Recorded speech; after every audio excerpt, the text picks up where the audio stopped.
Hello everybody, this is Gokai Spartan. It's come to my attention that a lot of people are confused with the storylines, and they just because I got a lot of newcomers to this channel that weren't here from day one, so they see some of these characters and this character talk with this character and they just be utterly confused.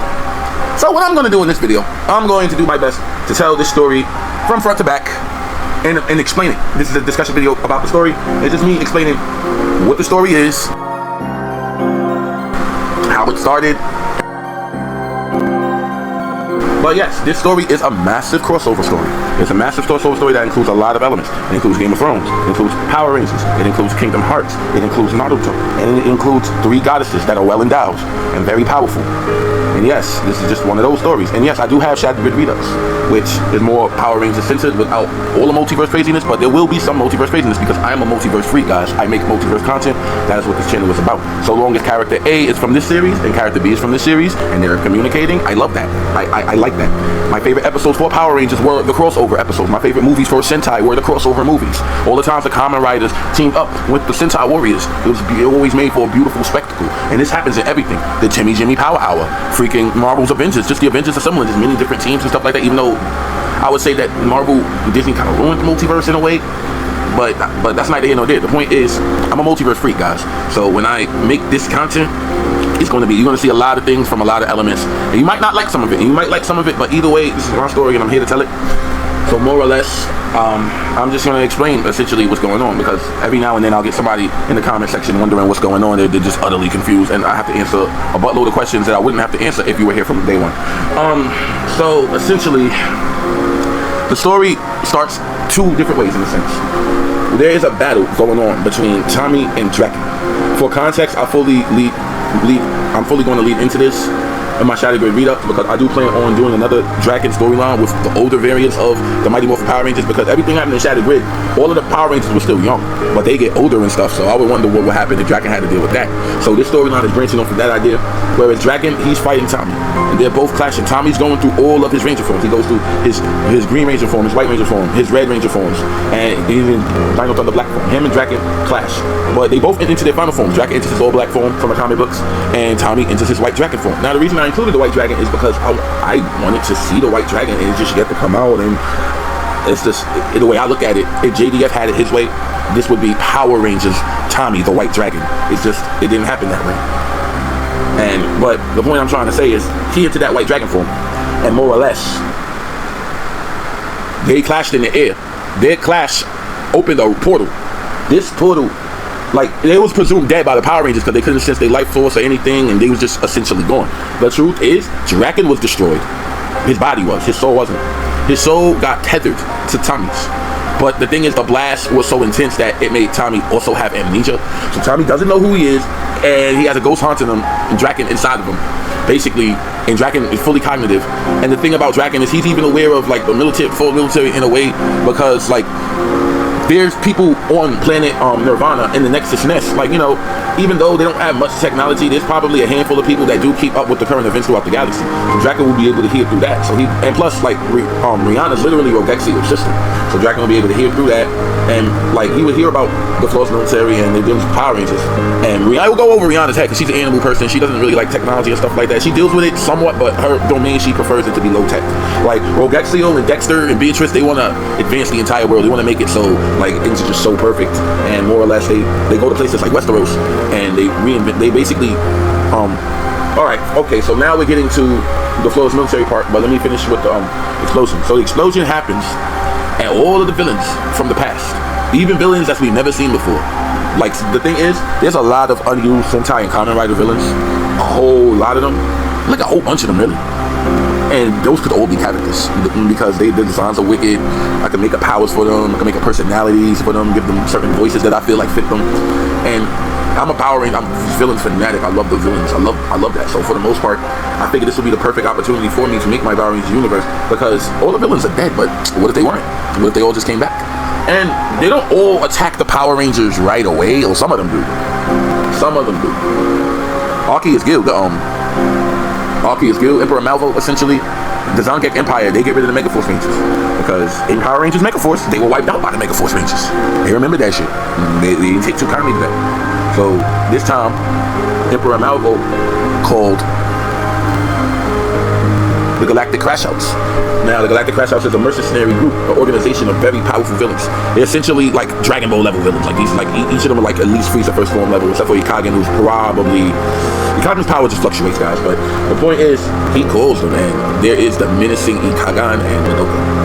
And these two, for context, they're my favorite villains from Q Ranger, and I love them so much that I'm going to give them the world. I'm going to give them everything, guys.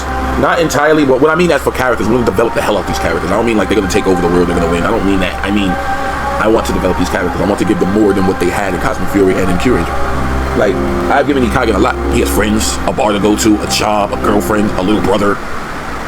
Like, so the point is, now, Ikagen, who is a ruthless bounty hunter, very good at his job, he hears they want the Megaforce Rangers. So he calls a couple of people with him. In this video, because I was still discovering who I wanted to be the Galactic Crash House, but I knew for certain characters that I wanted to be Galactic Crash House. Like Erudrin and Scorpion, because the first four main villains from Q Ranger will always be goated in my opinion. They will always be goated. Those first four, for the first 420 episodes, will always be goated for me. So they were definitely going to be Galactic Crash House. But another character around that time that I knew was going to be a Galactic Crash House was Leo. Because I really loved Leo in Kamen Rider Force. Leo was just great. And I love his suit actor even more, bro. But I loved his demeanor, bro. I love when Libra tried to, yeah. So all right, so I'm going. So yeah, while I'm going through the story, I'm going to ramble off. It's probably going to be long. So Libra pulled up on the bar and he looked at Leo. He was like, "Hey yo, I don't like how you didn't do what I needed you to do that time." I forgot exactly how it happened, but Leo looked at him and he has this thing where he crackles walnuts in his hand. And Leo looked at Libra like, "Yo, I got a rule. Nobody interrupts me while I'm drinking sake. Come see me outside." And Leo put the mitts on Libra right then and there, and I loved it. And I love the scene where they were all in the command center, and then Leo opened it up. You just see him tilt his head, his head looking at them. I'm like, oh nah, this nigga means business. But let me get back to the story. So I incorporated Leo, and of course, you incorporate one of the Zodiacs, you start looking at the rest of them and seeing which ones are fitting for the Galactic Crash House. But we'll get to them later. So the Megaforce Rangers are the first ones to get eliminated. They are the first ones to be eliminated. They got destroyed. And to be honest, this is one of the reasons why Beatrice hacked the morphing grade. Because she feared something like this would happen. Because in a universe where power levels aren't as balanced as they are in Power Rangers, and we include multiverse threats, the villains are going to be 10 times more terrifying. The threats are going to be 10 times more evil. It's not going to be some buffoon telling you his plan. No, it's going to be people. It's going to be sheer annihilation. And Beatrice knew that because she was in the Shattered Grid Redux. She was alongside the events of the Shattered Grid, which I'm going to tell her story alongside the Shattered Grid Redux. The Shattered Grid Redux leads up to Flo's military, essentially. But yeah, so she hacks the morphing grid because she wants to empower the weak, because there's a lot of worlds that could use a lot of power and stuff like that. And more or less, when she was working for Promethea, she saw good things behind what Dragon was doing. Even though she did see the cruelty, but she just figured if we navigate this slightly differently than the way Dragon had it, we could have a good thing. That's what Beatrice did. Dexter agreed with it, but by this time, Dexter is like literally like an amalgamation of energy. And because his storyline is a little bit separate from Beatrice's storyline is tied to the Power Rangers. Dexter's storyline is more so tied to the SCP Foundation. That's why you don't see him in Redux, because by that time he would be in the SCP Foundation. Beatrice is also a member of the SCP Foundation, but that in my story, because like I said, big multiverse, SCP Foundation would fund something like Promethea, an organization that cleans up after kaiju mess. SPD's the SCP Foundation is all about containment and containing anomalies and stuff like that. So if the Power Rangers were a group that were destroying anomalies and containing anomalies in their own way, the SCP would probably fund them. So they fund Promethea, which basically helps the Power Rangers clean up. But basically, now Rogexio, she's a different, now her and her sisters, Rogexio went through many different resets throughout the universe. The reason why she's went through many different resets, because before I even started writing this YouTube, I've retold this story countless times and stuff, and each story characters just become more stronger and more busted and stuff like that. So Rogexio is on the 69th reset of the universe, essentially. And the one thing Rogexio likes to do is she likes to turn bad people into good people. She has tried this many times in the past. She's tried this with the Greek. She tried this with the Greek gods. She's tried this with the Norse gods. So limited success, and eventually that universe would end, and she would have to begin again, because she would be born again, and everybody else would be born again. It's just Rogexio she has recollection of those universes, and she remembers everything that happened there, but everybody else doesn't. Like for instance, if you watch the video with Dexter basically explaining his role in the story, he says that he was eradicated one time and then he wasn't brought back until several universes later. So the universe had to die and get reset again for him to come back. Whereas now for one thing Rogexio likes to do is rehabilitate villains, terrible people. And she looked at a land like Westeros, and she said this land is a cesspool of offal. They just kill each other over a throne. They're not even concerned about the White Walkers, and this dragon bitch is going to burn everything to the ground. So by that point, she was building a flawless military, and she recruited, by this point, she recruited Madara. Because what Rogexio will do, since she's timeless, she will intervene during the perfect time when you are either at your most powerful or you're fucking up or whatever time she feels is necessary. She'll appear in, and she will take you from your situation and put you into hers. That's just how she is. She's an interfering force. She did that to Madara because Madara was about to get betrayed by Black Zetsu. Rogexio circumvented that from happening and undid Madara's infinite Tsukuyomi.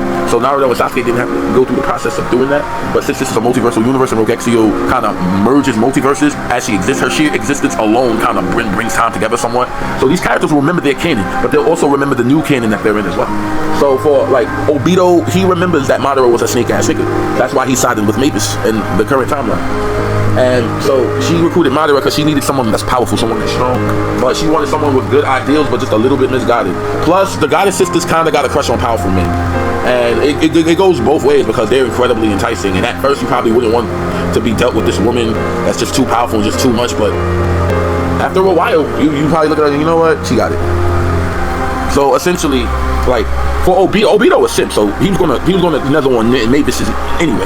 But for Madara I feel like for Madara, the only way Madara would ever be attracted to anyone, because Madara died without siring any children.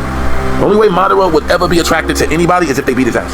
And I mean, if my character is literally stronger than like I said, she's fucking Mary Sue, bro. I don't care. Like I say she creates stories like that with Mary Sue's overpowered characters, but we have them all the time.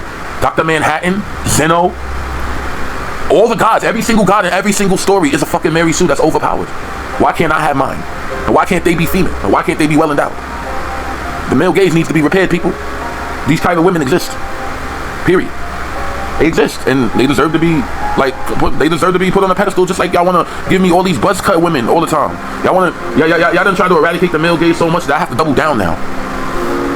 So it's more or less like, so now for Baelish's case, like she said, she wanted to go into Game of Thrones and repair certain characters. So she needed a secretary. She needed somebody to keep track of shit. So she decided. So both her and Mavis both chose their spy masters. Mavis chose Varys because one thing Mavis has a power of is like she's a power of darkness, and one power of darkness is like sex shit, like you know, stuff like that. So she could grow like genitalia back. Like if you were ever a eunuch, if you've seen Mavis, she actually has a service called Mavis's Dick Restoration Service where she just restores eunuchs. So she decided if I give this man his manhood back, he'll be a perfect tool for me. But Rogexio's different, whereas she chose Littlefinger because he was the most scummiest, trifling man in the Seven Kingdoms, and she wanted him to be their savior.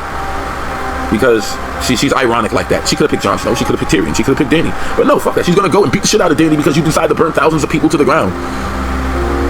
And the truth is, like, she wasn't going to initially go to Westeros eventually, like, because there was more shit that she really had to do. Because at that point, when she was about to go to Westeros, the Abyss of Evil opened, so all of the villains was being in, the grid was being hacked, and plus Rogexio was throwing her little Met Gala.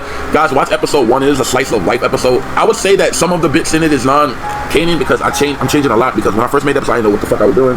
All of the Power Ranger bits with them hacking the morphing grid is canon, but anything with like Madara and their relationship, I'm not sure where I want to go with that. So, but more or less, that's why I redid the episode, cut certain parts out, so you can watch that version of the episode, and then it is the original version. But more or less, now that they hacked the morphing grid, like, and Littlefinger basically brought Rogexio to Westeros to help Westeros, because Rogexio decided to go to the time period where Daenerys was burning everything to the ground. Just start there. And she stopped Daenerys, and she essentially brought back all of the people that died in Westeros.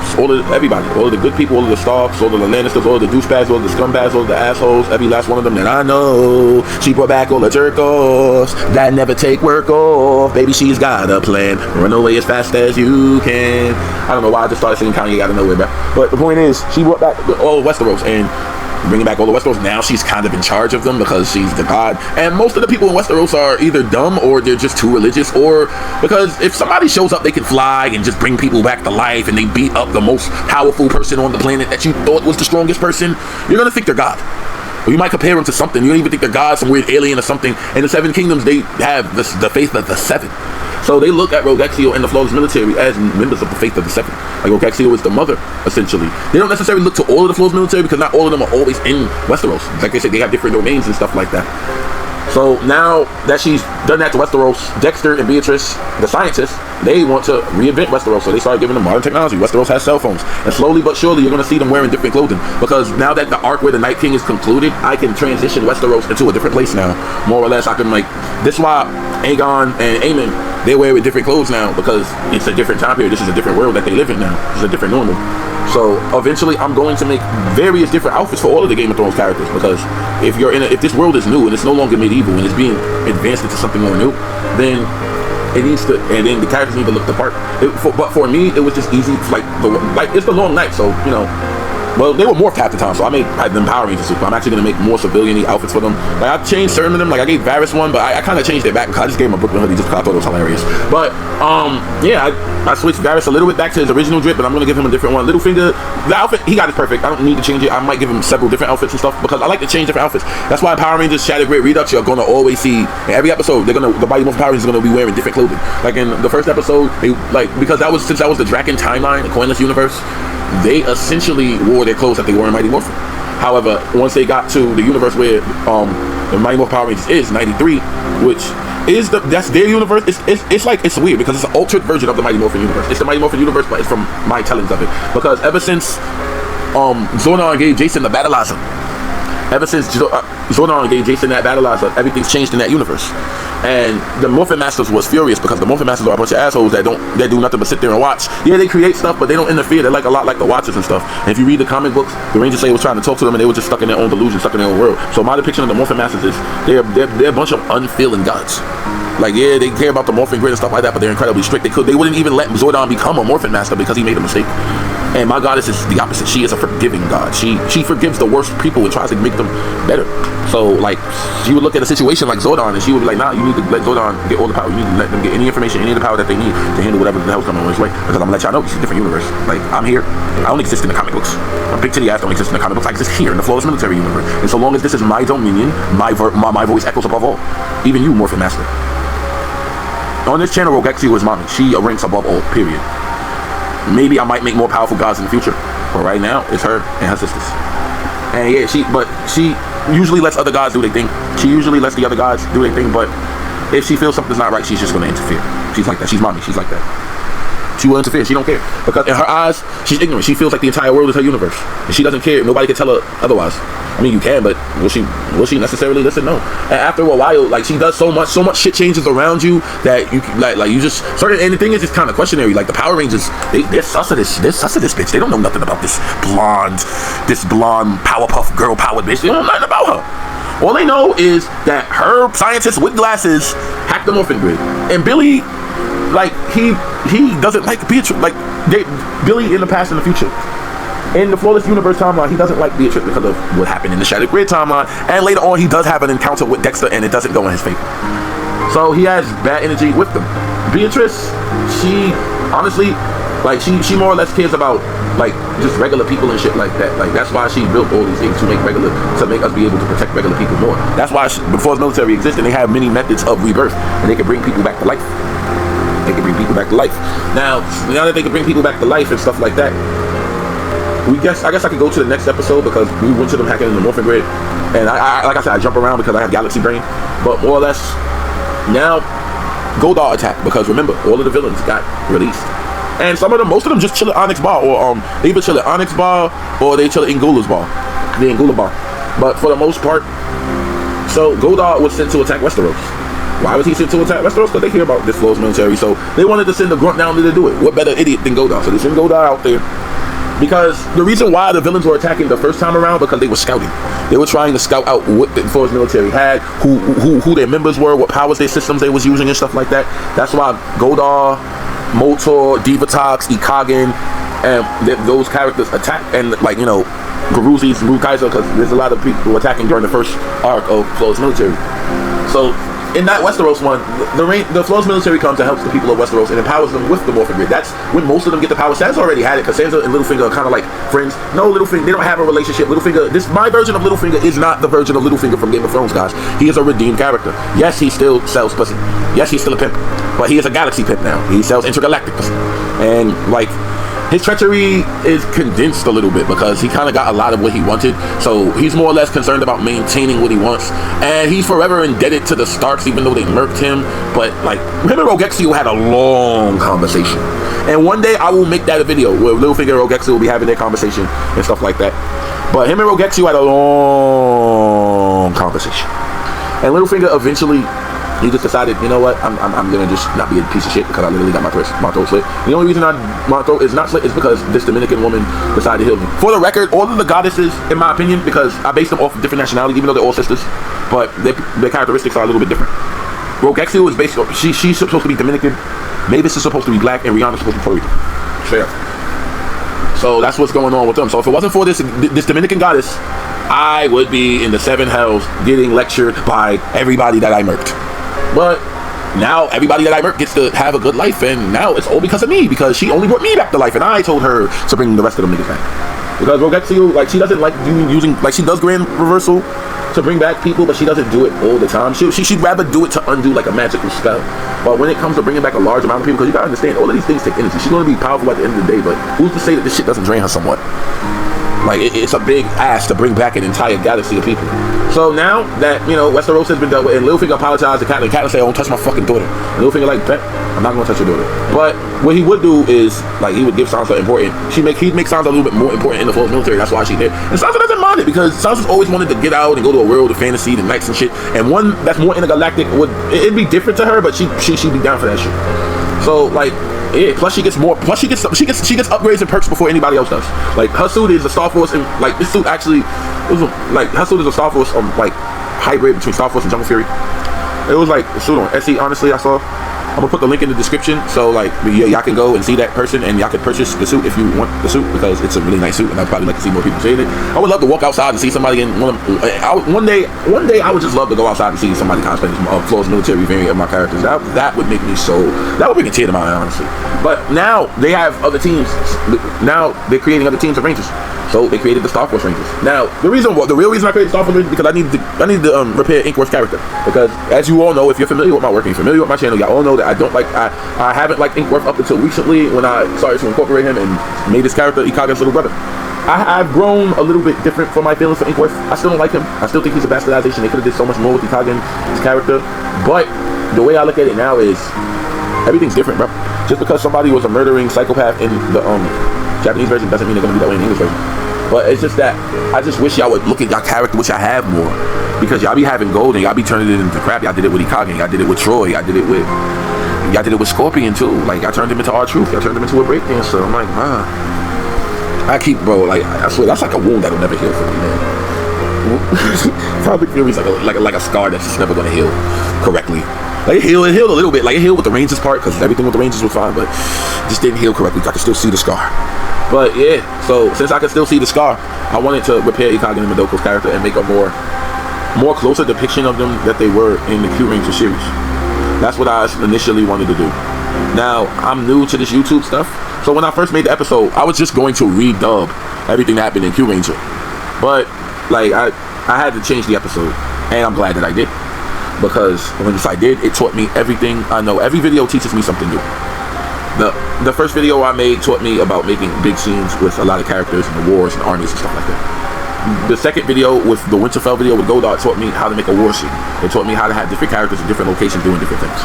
The third video showed me how to do massive destruction, how to have a character just crash out and do things of that nature. So in this video, they fought Ikagen, the Power Ranger Grim Reaper. And this was before I even called him the Power Ranger Grim Reaper, because I'm developing this character every single day, every single second of the day. I develop all my characters. Even if I'm near my computer or if I'm not, it's being done in my mind. And that work in my mind gets translated to the screen. So, Ikagen, now this team of Star Force Rangers. For context, I have to explain each of these guys. Like I said, this video is probably going to be very, very long. And like I said, rightfully so, because I have to explain a lot, because it's like a lot of people are lost on this channel. And it's just a lot. And hell, I didn't even explain Organization 13 yet. Alright, I'll do that real quick. Long story short, Rogexio beat the shit out of Xemnas, took over the organization, and after working under her for at least about half a year, these guys are like, you know, she's not so bad. Then a couple of years passed by, and she was the leader of Organization 13. That's why Roxas and Shion and Axel and them are older and stuff like that. Alright, now that I got into that, I'll touch more on Organization 13 later, because their parts more or less plays a little bit later. But now, the team consists of Lucky Vaughn. Lucky Vaughn is Rogexio's son. Rogexio has a son. Whether I will give her multiple children or not is, I don't know. I might not. He might just be the only one. Like I said, I develop these things as I go along. But in the original story, how I originally had it, he was the only one. She didn't have. Actually, she did have multiple children. In another story, she had a son with Madara, but that he became evil, and then he crashed out, and the universe had to be rewritten and all that. And then there was like a universe where Rogexio had short hair and Madara had a beard and stuff like that. And then Dexter, he kind of like remembered everything from the previous universe, but this Dexter was a magic user instead of a scientist, and it was a whole kind of, like I said, this I've been working on this project for a long time, guys. So let me get to the team. Lucky Vaughn is the Red Ranger. He's Rogexio's son. Rickon Stark is the Blue Ranger. The reason why I put Rick on it is because y'all shot him, killed him, and he couldn't zigzag. And that sucks. Like, the Game of Thrones characters had brutal fates, and I wanted to change them. In my universe, I wanted to change everybody's fate and just make them all live and just have a good life. And the story of Game of Thrones is still a good story. Like I said, they all remember their canon face, but this is a multiverse. Just like, yeah. So this is basically a gigantic multiverse what if. So that's why Rickon's there, Aemon, and Aegon, they're golden. So I'm certain. The reason why they're there is because I love Aegon and Aemon. Guys, yeah, I like those two characters. Like, bro, like, honestly, the way I look at it, both of them niggas didn't have no guidance growing up, and moms. If they were in a kind of world where they had something like a Rogexio looking over them to do some of the shit that Alicent couldn't fucking do, like, I don't know, like, if they just had more shit to do other than burn entire cities to the ground, they'd probably be better people. So Aegon, he's not like he was in House of the Dragon. He don't be doing those activities. You know what activities I'm talking about. If you watch House of the Dragon, he don't be doing that no more. He just be drinking and he just be playing video games, and he be with his brother. And Aemon, well, he's less of a crash out now because this world is so fascinating, and Aemon, he's an astute individual. This is a guy that learned the whole language while Aegon decided not to learn that. So, like, he would study everything. So Aemon be knowing shit, and because Aegon be around Aemon a little bit more, and he don't be as inebriated as often as he was in the House of Dragons, Aegon would catch on to certain things too. So my Aegon is slightly smarter than the Aegon from House of the Dragons. Now, Tintin.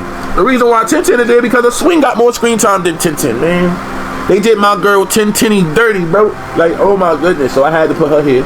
And for context, the Naruto universe, they're like in their like 20s and stuff like that. I'm not going into Boruto and stuff because as far as I'm concerned, all that shit is good juice. Anyway, but yeah, Tintin's there. Morty's there. The reason why Morty's there is because Rick is there. The reason why Rick is there is because he's a part of the science division. He is a part-timer in the science division because it's Rick Sanchez. He still has to have an air of gravitas and mystery to him, so he's not going to be there following orders all the time. He does his own thing. He's on call. And he can choose to not pick up the phone and does what he wants. Kind of like when the president called him and he just said, like, fuck. He's like, you know what, it's the fucking flawed military, Morty. These guys want my fucking smarts, bro. You know that stupid bitch Beatrice, she copied my fucking Phoenix Rebirth, man. She copied it and she fucked it up, Morty. They fucked it up. They got Necro Valley out there. They can't even bring people back, Morty. Oh, jeez, Rick, what are we gonna do? We're gonna sit back, Morty. I could just disable Necro Valley maybe, but nah, fuck that. I want to see them suffer a little bit. Shouldn't act more of a good in the fucking first place. Oh, but come on, Rick. I want to be a Power Ranger. We already did the Voltron shit in season 7, Morty. Like, we don't need. Oh, but come on, Rick. The Power Rangers are nice. I like Star Wars. You're only saying that because you have a crush on Dolores from Kanto. Oh, bro, I'm not just saying that because I have a crush on Dolores. Yes, you are, Morty. Oh, jeez. I'm sorry, I broke out. I do that sometimes, guys. I'm crazy, bro. Like, I'm a voice actor. I break into song. I break into character. I get in character. I get in their shoes. When I do these characters, I don't even think the way... I think like a hybrid version of myself and that amalgamation of myself and that character. That's how I get in those characters. I get in their shoes, their mindset, everything that they can talk about. When I get in character, I like to take on their mannerisms, take on their voice, their vocabulary. If they were to ever say anything a certain kind of way, I'd be able to mimic it perfectly. I'd be able to mimic it perfectly. And I'll be able to show you my range. And I'm able to do so many voices. So many. There are so many voices I'm able to do. I could even do female voices if I tried hard enough. Indeed, I can partake in a lot. But yeah, I burst into character, bro. So that was Aegon, Tintin, Morty. Luisa Madrigal, she's there. Because the reason why Luisa Madrigal is there is because I need somebody to be chick. And I was looking at a lot of male characters and I said, why don't we just make him a female? And I said, why not? Fuck it. And I just made Luisa Madrigal that, and she's a strong type, so that would fit her character. Now, let's see, who else was on the team? It was Luisa. Sparta. No, not Sparta. My boy.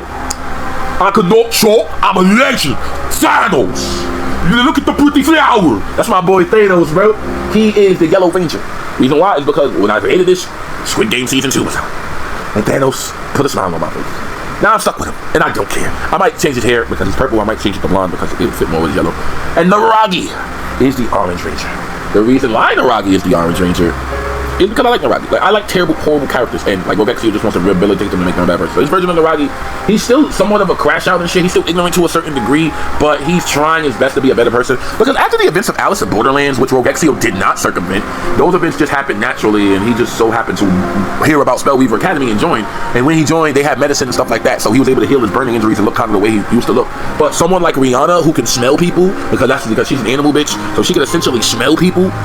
she can smell like, yeah, you've been burnt alive before. You be playing with them guns. That's why I had her say that in the episode. But yeah, and the thing is, there's two variants of Naraki. There's Naraki from the Coinus universe. He's one of Draken's leading lieutenants. He works for Draken. Draken made him one of his leading lieutenants because of his cruelty and malice. There was nobody else that was as cruel as Naraki in Draken's opinion, so he made him. There's going to be other characters there that's going to be soldiers for Draken, but in this universe he's not.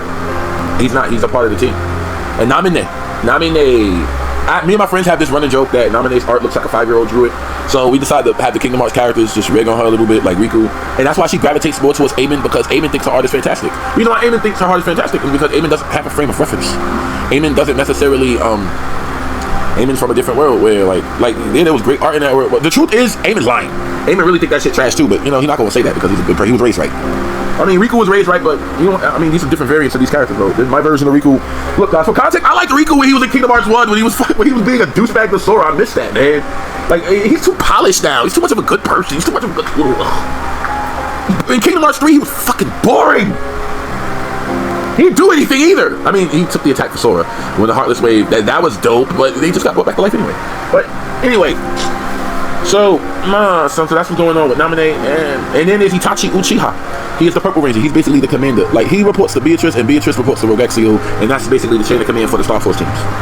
Now, Madara Uchiha has taken an interest in Lucky Vaughn specifically because he has Divine Chakra in him. Like, he has pools of Divine Chakra because he's Rogexio's son, and Madara wants to make him strong.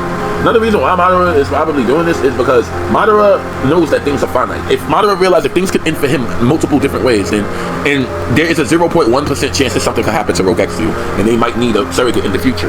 And Madara, like, he doesn't fully trust Mavis. Like he acted like he did on that one scene, but that's just because he wanted to fight. He was bullied. Madara's a crash out. Like, Madara seeks violence. He seeks blood. That's why he's antagonizing the galactic crash out by getting rid of the Harbingers of Doom, because he wants them to fight harder. He wants that smoke. But Madara sees something good in this guy, and for a while, because Itachi had Kasame train him.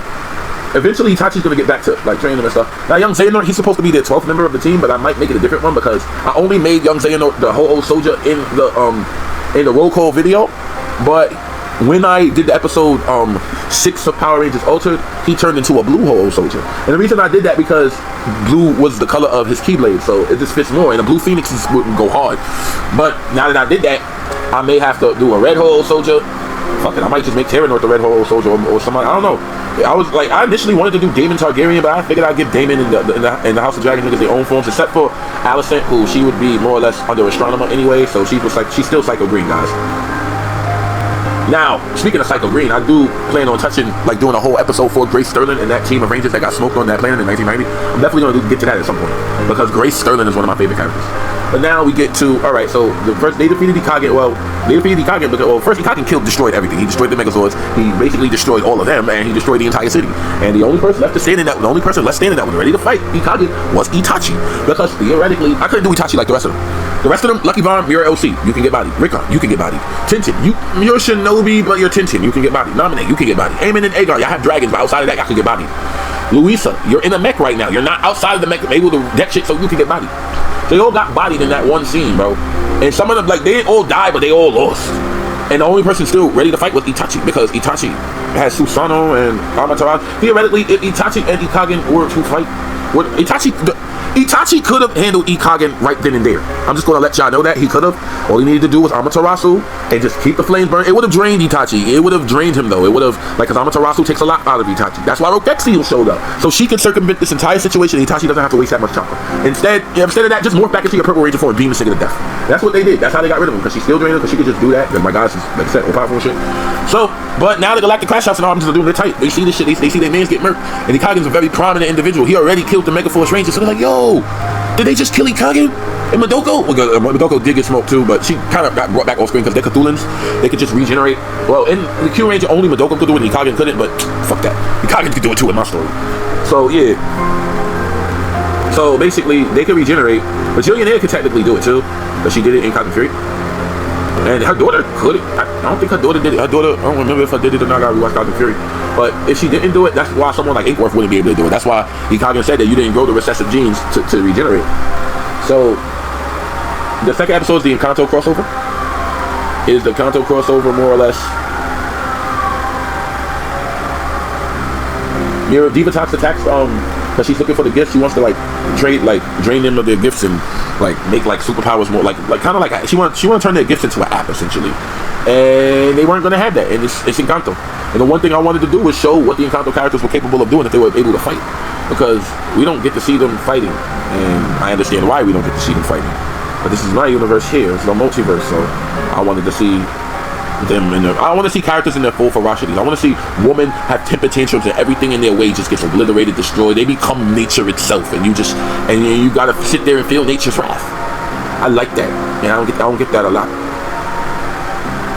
I like that. So basically, Divatox felt their wrath when she went there. Now, remember when the Mega Force Rangers were eliminated? Two of them weren't. Noah and Gia weren't eliminated. The reason why I eliminated them was because they were the most fleshed out characters in Megaforce. Well, Gia did stuff outside of Megaforce to earn my liking because she was in other projects, so I liked her. And Noah, out of all of the Rangers inside Megaforce, he was the only actual character there. The rest of them were just archetypes. Noah was a character. Most of these them were archetypes. So I wanted to keep Noah, and I like Gia enough for her to be Red Ranger. Plus, I just want some more female Red Rangers, guys. Like, we need more. They all gotta be dudes. Come on, Sentai. I know y'all hear me. Like, yeah, come on. Y'all should make us female Red Ranger as the leader of a team. The episode starts and it's her, and the rest of the team has to listen to her. Come on, y'all can do it. Y'all been doing all types of crazy stuff in Sentai lately. I would love to see that. Maybe in 51, 52, maybe. We'll get that. But yeah. But the reason why she becomes a Red Megaforce Ranger is because Troy is no longer with us. And nobody brings him back to life. Because I'm not bringing him back to life. I don't want to. I might in the future, I don't know. But for now, well, nobody can come back unless they're evil or animals right now because of Necro Valley. The reason why I say evil animals because the villains have it so Necro Valley doesn't affect them. So they could use Monster Reborn and other tactics to bring themselves back. But they made it so it affects the Rangers and the military specifically. That's why Amon was going to Planet Nirvana to see Rogexio's older sister, because he figured, wait, if she's older than Rogexio, is she stronger than Rogexio? Or can she has some connection with animals? Could she do something about Vega? Because coming out of Astronomer right now, because like his mom's is evil and he don't know where his other sister is at because Helena's still kidnapped. So he's gonna have to get them back, and to do that, he needs Vega. So he wanted to get Vega. He wanted to see if he could get Vega back to life before he does anything. But now a monkey wrench has been thrown into that plan because Tommy Oliver has been spotted on that planet. Yes, the great Tommy has been spotted because he wasn't destroyed during the beginning of the events of Flawless Military. No. Tommy Oliver was just on the jungle theme planet with Rihanna. Now, the reason why she has a different character model in the first episode than now is because the character model that she has in this episode is her definitive character model. That's the character model that she had and when I first made it. But yeah, more or less, yeah, it's just like her character model. I had to create a quick character model for her to tell the story, so I did that, and I don't even know where that picture is anymore because I would have just used that character model for her because I could upload that one episode on TikTok if I did, because that character model's tits ain't as big as basketballs. I mean, they're big, but it's more like sometimes when I upload these episodes on TikTok, they ain't fucking with it because Rogexio and Mavis and Rihanna's titties just be too big. Well, my episodes just be too bloody. But sometimes they fuck with it. It's weird. TikTok is weird like that. But yeah, so now, alright. The SPD storyline, because, like I said, there was forces being sent to attack everything. Because Astronomer was sending Galactus. She's the one that sent Galactus to the Nirvana district. And that's why Rogexio and Rihanna dealt with Galactus. She also sent there's a lot of people that Rogexio fought off screen. But the ones that she fought on screen was 17, 18, Android 17, 18. The Ginyu Force, 2 of the Marks, and Broly. So that's what happened there. I guess I jump around a lot, guys, so I hope you're able to keep track of everything. I sure as hell can, but it's just in a jumpy manner. But for the most part, yeah, eventually, after killing the Megaforce Rangers, and after Ikage came back by Monster Reborn, the other villains heard that their names came back. They heard that, wait, like, yo, Big Dick Ikage is back, hold up. They called him. He called him like, yo, Ikage, you back. But Jillian was the first one to call her because she don't like how they did her dirty with her reverse Z-Wave, because she wanted all goodness and eradicate. Yeah, and she couldn't do that shit. So she said, you know what, Inkworth, doesn't he have an older brother? And she called him and he eradicated the Galactic Rangers, but the Flawless Military brought them back because they have access to Operation Phoenix. And when Ikage heard about them bringing them back, Ikage was incredibly pissed about this shit. This is why in the next episode, not only was he cocky, the reason why the Rangers had to deal with the shit that they had to deal with was a combination of shit. It was a combination of Astronomer being jealous that a bitch with bigger titties than her rules the galaxy, and a combination of Ikagen just wanting to be extra petty. So he activated Necro Valley because Yu-Gi-Oh! Magic is a thing in this world, and he said, you know what, I'm gonna put a curse throughout this section of the galaxy where nobody can just be brought back to life. So people can't be brought back now. Animals can, but only if you go to Planet Nirvana and find Rihanna to do that. You have to go all the way back there because they can't be brought back either. Like, only forces of evil can be brought back. That's why the Night King was able to be brought back. That's why Astronomer and Ecliptor and Divatox and Psycho Red will be able to be brought back. For context, all of the villains that got killed in the episode 5, they're not all back. Psycho Red and Divatox are back. Everybody else is dead. Yeah, the rest of them are dead. Just Psycho Red and Divatox, because the Psychos care enough about their brother. Like, yeah, they shit talk Psycho Red, but like Psycho Yellow, like, you know what? Bring him back. Fuck it, I miss him. I want to talk shit to him. The Psycho Rangers literally brought back Psycho Red just to laugh at him and then glow. And like, this is basically how the Psycho Rangers reacted when he came back. Psycho Red was like, "What? I'm back to the living? Yeah, you're back to the living." Psycho Yellow, what do you want?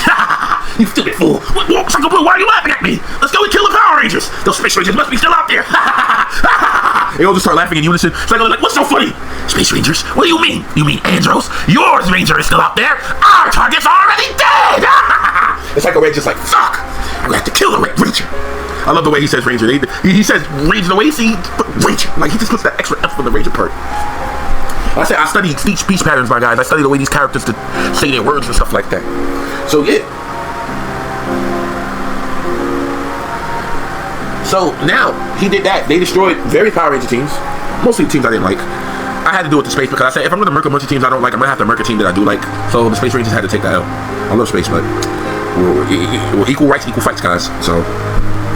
And yeah, now they got Necro Valley and the Westeros shit happens. And I already made a video about the Westeros stuff. You can go watch that one. But I'll explain it briefly on here. The Night King Astronomer brought back the Night King of Westeros thinking she could cause some problems. Thinking because she was also controlling other people. Because the one thing about Power Ranger villains is they may not be as strong as something like a Viltrumite or a Super Saiyan or a Kryptonian. But they can do one thing that the rest of them can't. They can control you. They can turn you evil. Because they're great at turning niggas evil. That's all they do is turn niggas evil. We got the best arc just because somebody said, I want that asshole over there to be even more of an asshole now.